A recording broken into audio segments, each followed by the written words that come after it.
Sorry about that, Leo. We got cut off there really quickly. I'll upload the second part of it. I'm just trying to get really personal into these reads so they can help. So yeah, like I was saying, so with this moon card, you know, it's just having the understanding and the knowing of, like, in the background, you know, it represents peace. You know, the unicorn can represent illusions and, you know, wanting to live in a fantasy world instead of facing the truth. So like I was saying, the unicorn, which replaces the traditional dog and wolf that's in the Rider-Waite, stands for imagination. The entire image on this card is like super dreamy and surrealistic. It's a land of myths, illusions, and wonders. You know, this situation might leave you wondering what really happened, what was really there, what, you know, what actually happened. But it's like, you know, having the strength to stand in your knowing. You know, if you really get down to the center of this read, you can use your imagination to what actually happened. You know, your inner intuition will guide you right on through. You know, were you always seeing signs of something being up? Or did it start with a certain situation? You know, really think back, like I was saying, own your thoughts, your actions, you know, and your reactions in this situation. That's like my best guidance here. You know, it's Mercury retrograde. It's going to try and bring things back from the past. You know, it's going to have everyone kind of in a lower energy. So rest, meditate, eat well. So with this number 8 card here, it's the Queen of Wands. And this is the helper. You know, like I said, visualize the actual person, you know, but this person in this position gives you total support, whether you see that or not, or could potentially. You know, sometimes we just have to get out of our own way, and it's so easy to, like, project and push everything on one person, instead of, you know, there was a situation, in my personal life a while back where, you know, there was a third-party situation, and I ended up having to take all the blame for a situation that was not created or nurtured by me, or started by me. And I really just feel in this position, you know, I always meant well. Like me personally in my story, I always meant well. And, you know, taking all the blame, not getting forgiveness, you know, and the third party had forgiven their other half, you know, still wanted to drive around and honk and be crazy and show up to my place, you know. It's just, you really don't want to mess with the Queen of Wands, whoever this person is to you. And if you'd really realize and quit being in that victim mentality, I think that this person could help you a lot. Now, if this isn't a Sagittarius, and this is just someone who embodies the complete queen position, right? You know, she wears a moon and has 6 limbs. It's because of how many different tasks and spirituality exists within her. Again, another 6, right? We've already seen a bunch of those. So, you know,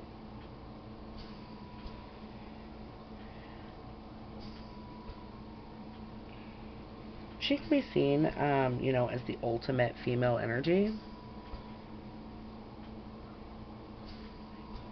You know, just really embodying action and spirituality. And to me, the Queen of Wands is one of my favorite queens, for sure. The only other woman I see in the deck that could maybe outdo this queen would be the Empress, right? Because the Empress embodies all the queens. So yeah. So let's see here. With card 9, remember this is you. So it's either what qualities you're expressing, you know, or it can just be, you know, how you're being in the situation. It can represent, you know, your thoughts and actions in the situation. So, and like I was saying, this queen is, well, she's a princess. She's not a queen. You know, she's got a lot to do and a far way to go before she can actually embody a queen energy, right? Maybe it's about forgiving and, you know, not playing the victim. So really, though, with this, you know, Princess of Swords,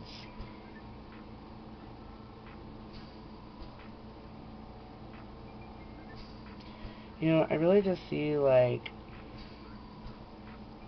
you know, she's confident, and she's a powerful figure, right? But her blade with the swords is so cold and unforgiving, right? And she just kind of goes wielding her sword. You know, this can also mean, you know, talking a lot of, you know, rumors and, you know, just things that aren't true. You know, this queen, or princess, excuse me, also a lot of the time will have a loss of confidence and suffer from depression.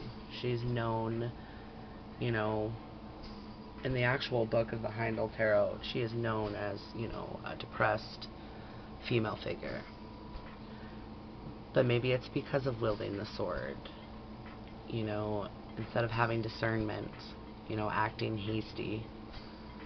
You know, that can cause depression for sure, because when you're a victim in two situations that maybe you created or you helped create, that will leave you, you know, feeling depressed and under the weather. Mercury retrograde right now doesn't help either. So, and the last card. So, this is the Prince of Cups. Pisces, Cancer, Scorpio, but it's traditionally the Cancer card. And this is, you know, the figure that can indicate the demands of the situation. Also, who holds the most knowledge in the situation. If you're wanting any knowledge, this fella here, he has it all. Like I said, he withholds, you know, a lot of truth. And, you know, maybe doesn't want to see things himself for what they really are. So let's get into what else I see with this person. So this can also mean, you know, this person discovering spiritual truth. You know, kind of being a naturistic person.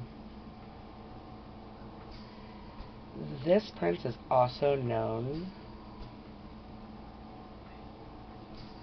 it's like he's Christ waking up to the divine reality that eventually will lead to his own crucifixion, right? He is constantly, you know, realizing things, and instead of taking certain steps, you know, it comes to his crucifixion. And, you know, this guy, he's generally sweet-tempered, but he's super naive, and, you know, has a good heart, but is just really immature. Only offering 1 cup when a family requires 10, you know? And we don't even know if his cup is full or not. Is he offering you an empty cup? You know? It can also mean a test. The universe has put this person in front of you as a test. And will you be destined to repeat the past or learn from it, you know? It can also be a test for this person. You know, make sure to check your sun, moon, and rising sign. Also your Venus and Mars. And I'll pull a quick clarifier card on the situation. And just figure out, you know, what the ending message is for Leo. This is from the Hanson and Roberts deck. It's already been pre-shuffled. Just one card universe. Ooh, I wanted to come out. And it is the Three of Swords. You know, I think that's pretty clear what's going on in this situation. There's still third parties going on. You know, I don't know if it's by you, Leo, or who you're dealing with. We've seen a lot of water and a lot of air energy. And this is air again. You know, really just confirming. Learn from the situation or be destined to repeat the past. Okay, Leo, that was your beginning of March reading. Remember to like, comment, and subscribe. You know, always give me ideas about if you would like certain readings done. Also, if you want a personal reading, I'd be more than willing to help with that. So, you guys have a good day, and I'm going to work on getting all these reads up. Thanks, guys. Bye.